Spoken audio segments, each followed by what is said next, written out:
Xo'p, Jo'rabek aka qarang. Mashina olayotganda shofyorlar asnomda ikkilamchi bozordan yurgan masofasiga qaraydi va yiliga qaraydi. Shunday. Fur olayotganda nimasiga e'tibor berish kerak? Mana shu Qashqadaryolik bir akamiz mashinani olgan, arzonroq olganlar, e'tibor qilmaganlar lekin. 340 talik havo zavodskoy motor. Kichkina bo'ladi, ot kuchi kichkina bo'ladi. O'shandan olganlar. Podyomlarga tortmagan, perevalga ham tortmagan aka. Biz bunga 430 talik Vichay motor qo'yib berdik. Iloji bo'lsa shu motoriga, ot kuchilariga e'tibor qilsa shofyorlar yaxshi bo'ladi. Keyin mana rama holatlari. Mana qarang, masalan, mostini ham boshqacha mostligidan olib qo'yganlar-da.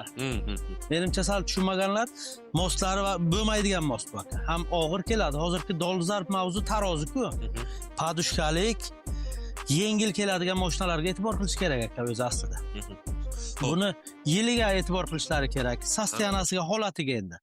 Ramani butunligiga, motor korobkalarni moshnasiga, ot kuchi deydi bizda. Shularga e'tibor qilish kerak.